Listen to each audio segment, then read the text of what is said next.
We now come to the part where I'm discussing the draw runners. As you know, this carcass is veneered. Now the drawers, they have two sides, and at the bottom of each side there's going to be a draw slip. The draw slip is what holds the base, and it makes the draw side a little bit wider, so it gives it more running width. The base is raised slightly, so the only parts of the draw that are hitting the carcass are the sides and the slip. If this was solid jarrah, I would be happy to leave it as it is. It's a hard, dense wood. But the surface is veneered, so I'm a little bit concerned about the vulnerability of the veneered surface. I don't want the veneer to wear after several years of draw use. So the way we get around that is by inlaying strips of hardwood. What I have here is a 4mm strip of Cooktown ironwood. This is one of the most dense timbers in the world. It's denser than African blackwood, so that will give you an indication of how hard and dense this wood is. I machined these up using a jig so I could run them through my thicknesser, and I machined them to a thickness of 4mm.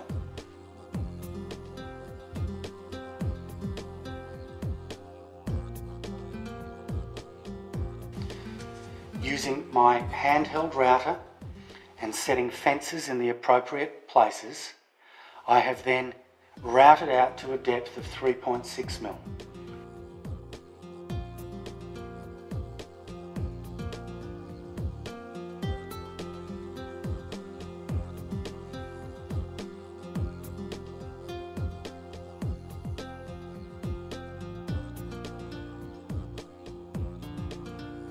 I've left 0.4mm sticking out proud. And as you can see, these are in the locations where the draw sides and slips will be, because there's a divider that runs down there. So before I glue this portion of the carcass together, I need to flush these draw runners and make sure everything is flat and perfect. The most crucial point is making sure that at the front they are perfectly flush with this jarrah, because the draw will run off this front jarrah piece of the carcass as well. So that's what we're going to do now. I'm going to just show you how to flush these draw runners with the plane. I'm going to take them down very near the veneered surface, and then I'm just going to give them a light sand to make sure it's sweet. With a straight edge, always checking sure that I've got everything nice and flat. I have a brand new blade in my plane.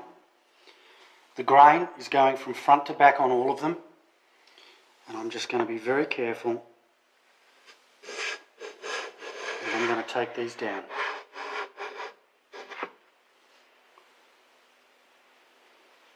By doing this as well with a hand plane, it enables you to make sure you've got the whole runner perfectly flat throughout its entire length, and obviously that's very important.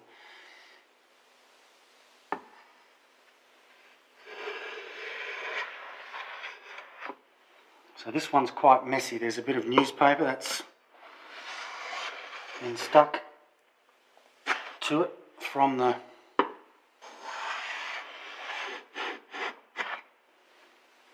glue up.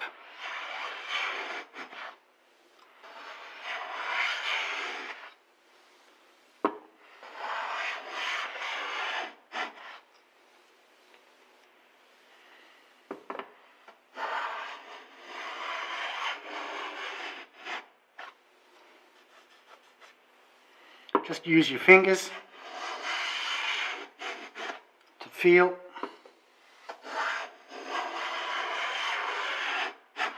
Straight down the centre.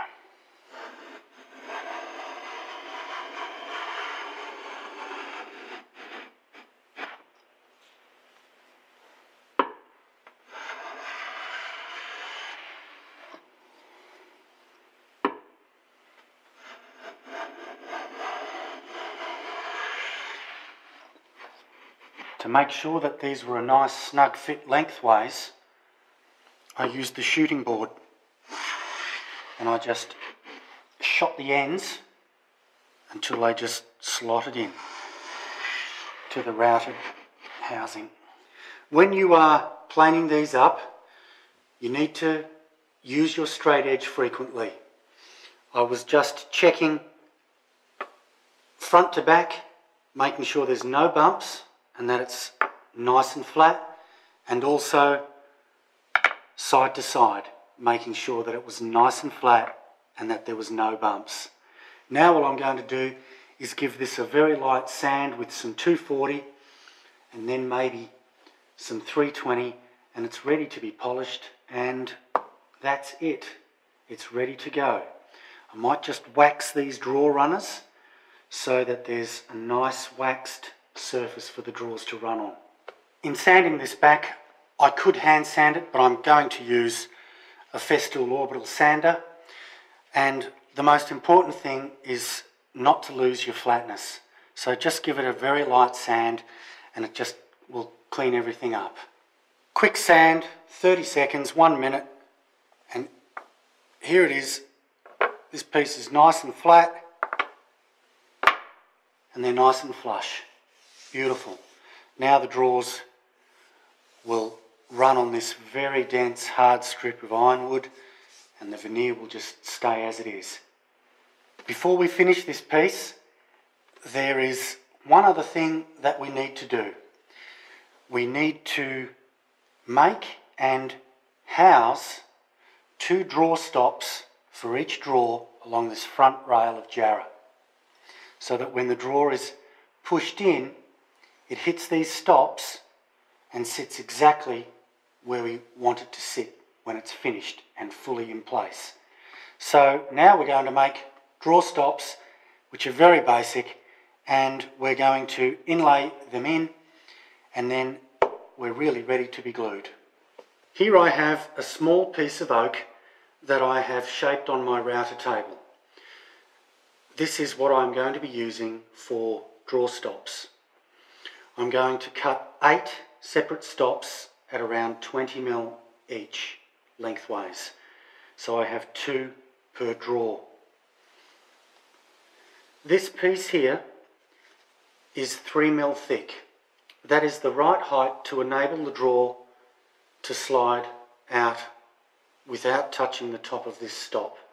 And when it's pushed in to the right depth, the back end, the inside end of the drawer front will hit this stop and prevent it from going any further. I know that my approximate thickness of the drawer fronts will be 18mm. So with my pencil gauge, I set it to 18mm and I ran a line across the top edge from the front face edge, so that I could see the rough thickness of the drawer fronts. Now, I don't need to know the exact thickness of the drawer fronts because I'm going to inlay these drawer stops in so that this front edge protrudes past the line towards the front by maybe 1mm or 1.5mm. You could even go 2mm, depending on how certain you are of your drawer thickness. The idea being is that you have your drawer stops cut, you have the housing, so you can pop them in at any time.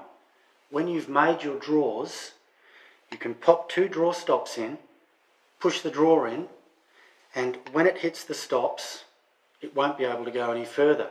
And it should be, the front of the drawer should protrude out from the carcass by 1 or 2mm.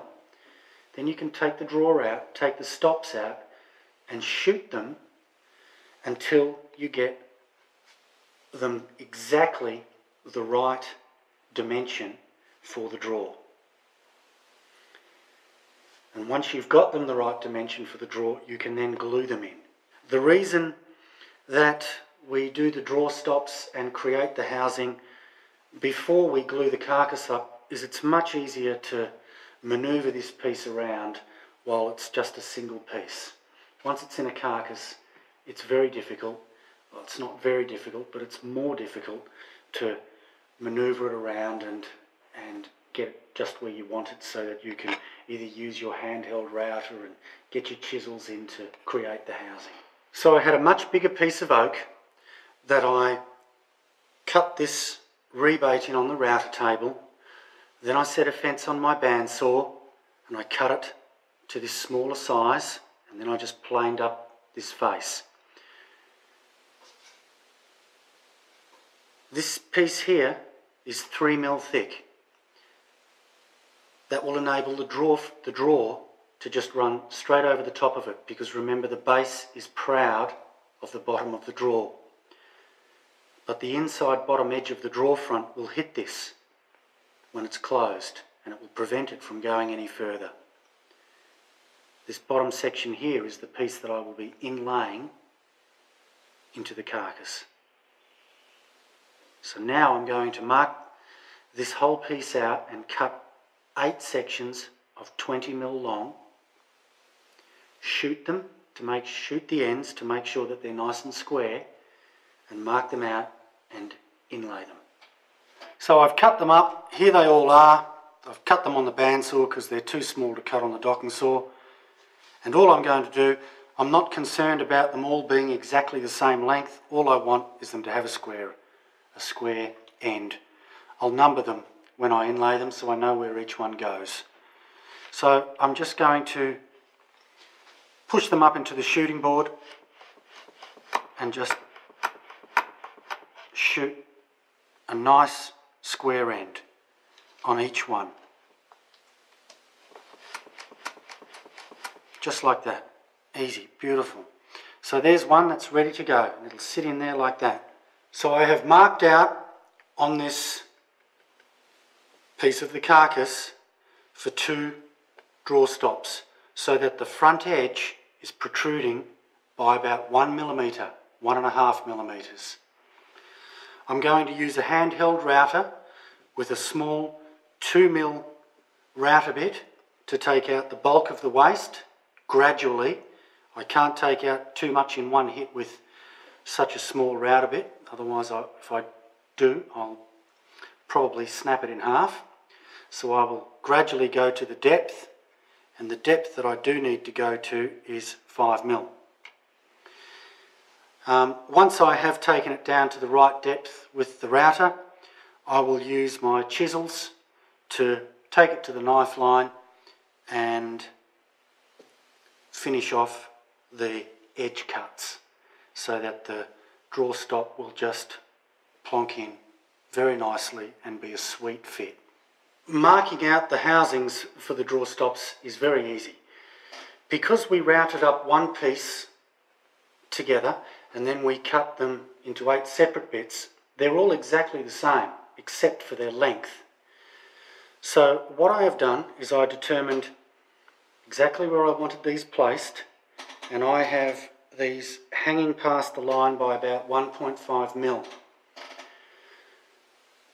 Then I've got 2 marking gauges, and as explained in the DVD on marking out tools and marking out, I'm using 2 gauges with the bevels facing in different directions.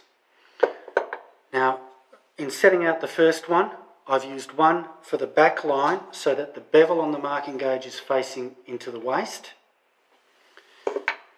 And this marks out the front line, and the bevel is facing into the waist this way. Now I can use these settings for all of the draw stops because they're all the same. The only thing that's different is their length. Now I've chosen to mark mine in by 40mm from the inside edges of the strips of ironwood. So I can use my square and a marking knife and accurately mark those ends out, and then I just place each one, because the length is different, up against that far end and mark out the other end with the square and the knife. And then, as I said, once I've routed them out, I will number them so I know where each one goes and I don't have to try and find the perfect fit. So using marking gauges makes the marking out very quick. The actual depth of these pieces was 5.3 mil. So to make sure that they just pop in and nothing holds them up, I routed to a depth of 5.5. And I checked that using the calipers. So I've routed out to as close to the line as I dare. And now using my chisels, I'm going to slot my chisels into the knife line and just take out the remainder of the waste. Using sharp chisels makes it a breeze. When you pop it into a knife line and tap it, you can feel it just punching through. It's effortless. So it's really very easy. And also having knife lines makes it very easy as well, because the chisel just sits in the knife line, so you are confident that you have it in the right spot every time.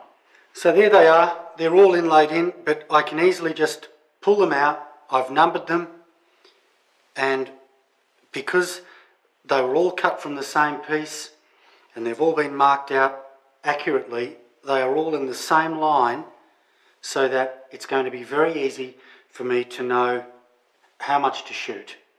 All that needs to be done is I will take these out and I will finish this piece now. A couple of shavings off the sides just to take the pencil marks off, clean it up, and it's ready to be polished and then glued up. When you are making a carcass that is to house piston fit drawers, the carcass needs to be parallel from front to back, along its width and along its height. It also needs to be very straight. So, for example, along its width, that's where we're talking about the drawer guides, and I will get to that next. Height-wise, we're talking about the drawer kickers, the components that prevent the drawer from tilting down too far. In this particular carcass, I have cut the kickers so that they fit very snugly lengthways. I have planed them and made sure that they are very straight and very square along the base, that the drawer tops, the tops of the sides will run against. And then the only thing I need to ensure is that the opening height-wise is uniform from front to back. The way that I have done that is by preparing blocks, and I have cut them for each drawer. They're exactly the same size for the two central drawers, and they were the same size for the two larger drawers that have been fitted. And all I do is I place that in the opening, front and this one at the back, so then I can sit the kicker on these two guides and fix it into place. And that way I am ensuring that my opening is parallel and uniform from front to back. So here for this large drawer opening here, you can just see this kicker here. And all I did was I placed a block exactly the same height, front and back, so I could ensure that it was uniform and parallel. There is the other kicker for this large drawer, and here is one of the kickers for this central drawer. And now I need to screw in and fix this other kicker on this side here. And you can see the block that it's sitting on at the front, and it's sitting on a block at the back. When I have fitted the kickers, I will then take them out and I will wax them, and then I will screw them back into place.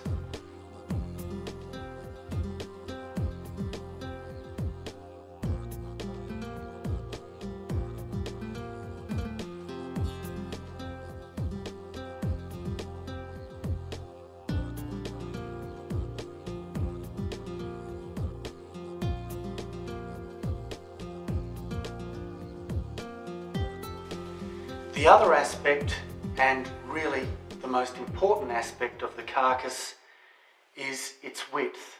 And here we're talking about the guides, because the guides are really what the draw runs along. It runs on its runners, but the guides are what control it running in and out. For a piston fit draw, there can be no sideways wobble. It doesn't rattle from side to side. It can only come in or go out, hence piston fit. It runs smoothly, it runs beautifully. It doesn't bind, it doesn't rattle. How do we make that happen? Well, as you could imagine, the opening side to side needs to be perfectly straight and perfectly parallel from front to back. When I was learning this draw making technique, David would like to make the back a fraction wider than the front. Now for draws this wide, which are about 305 millimetres wide, that opening at the back might be 1 or maybe maximum 0.2 of a millimetre wider at the back than the front. The reason he would like to do this is so that when you are pulling the drawer out, it tightens ever so slightly the closer it gets to the front of the carcass. So a lot of makers would intentionally have that error, if you like, in their making. Now I just try my utmost to make this opening as parallel as I possibly can. If I do have a slightly larger opening at the back, maybe 1/10 of a mil, that's okay, I can live with it. But what you don't want is your carcass opening at the front being wider than at the back. You won't be able to get a piston fit draw. Now, in building this carcass, the neat thing is that for each draw I had one datum surface for a guide, and then I could plane to fit the guide on the other side and fix it in place. So it was very handy. It meant that I could plane that other guide to ensure I had a perfectly parallel opening, and it made it very easy to get the carcass dimensions that I need to ensure a piston fit. I actually think that this is the most difficult part of the whole piston fit process. The actual making and the fitting of the drawer itself is not difficult. It's just ensuring you get your carcass right. I have a guide. This is just a piece of MDF, and it is cut to fit perfectly into that opening. And the way I ensure that my opening is uniform is I just slide this guide back, and if it's biting, I know that I need to take that removable guide out and just plane a little bit more off until I get it so that this just slides perfectly front to back and it doesn't bite too much. There's no rattle and wobble. It's a very neat fit. Once I have that in place, I know that my carcass is ready. This central draw guide here is the removable guide for both of these two small central drawers. But I just wanted to show you this guide. So this central guide is removable, and I could take it in and out and plane it to fit both sides. And this guide here I just use to slide back, and I want it to be a perfect fit. And if it rattles too much, which it isn't, I know that it's sloppy. So I just slide it right the way back, and I can tell how accurate my carcass opening is. And as it turns out, I think it's just maybe 0.5 or 1/10 of a millimetre wider at the back. So I'm not worried about that. That is okay. when I built the Carcass, I built it so that I could slide in and out this central draw guide, and it's a piece of quarter sawn oak. It's a very snug fit. I just want to slide it up to show you.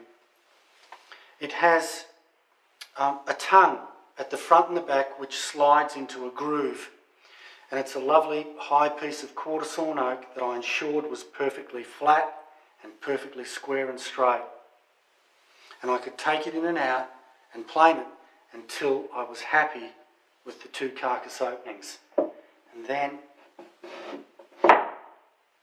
it slides back down and it's a beautiful fit. I'm not even going to glue this into place because it can't go anywhere, there's no wobble on it.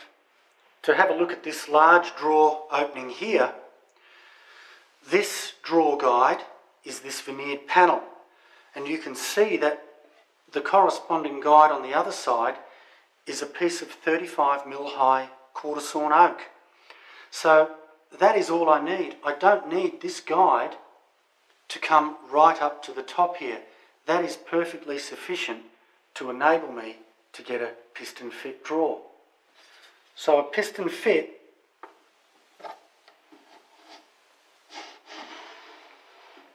means that the drawer eases in and there is no sideways wobble. And even with the drawer guide as small on that side as it is, does the job. It runs very smoothly and very easily, no sideways wobble. So all it can do is go in and out. Now I haven't placed the drawer stops in here yet, hence it's gone past where it should. But I will place the drawer stops once I've fitted all of the drawers. So it just slides in and out, and it's a very lovely fit.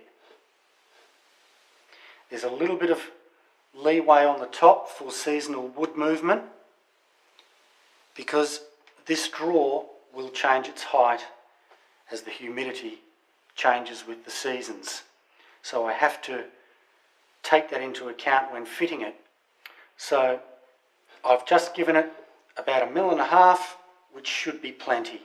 So you can see how sweetly the drawer side runs right up against this side here, which is the drawer guide at the front.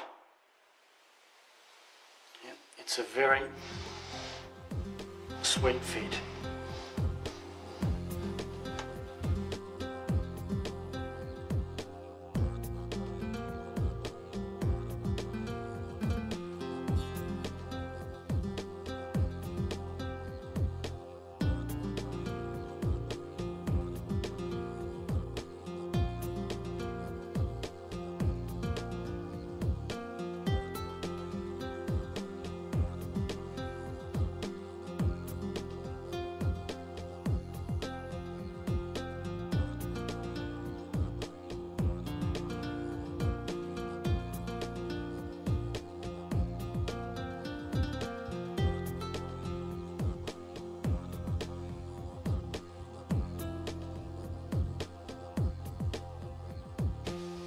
So in summing up the Carcass work required to enable piston fit drawers, we are looking at runners, kickers and guides. The runners here, Cooktown ironwood, very strong, they won't wear. The kickers have been set in with guides to ensure that they're parallel and uniform, and the guides have also been put in with blocks and guides to ensure that the opening is straight and parallel. We don't want any taper.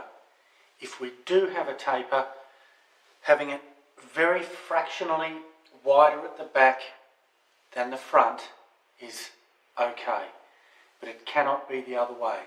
You cannot have the front wider than the back.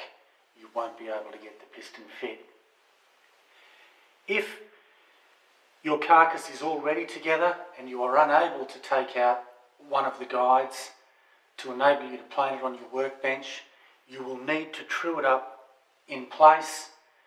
You can use your shoulder plane, a razor sharp shoulder plane will do that job for you, or you could use a sanding block.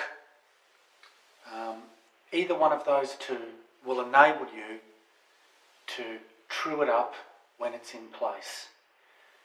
Always check regularly that the wood you are taking is enhancing the carcass dimensions that you're trying to achieve. So that is it for carcass preparation. Now we're going to get on to the actual making and fitting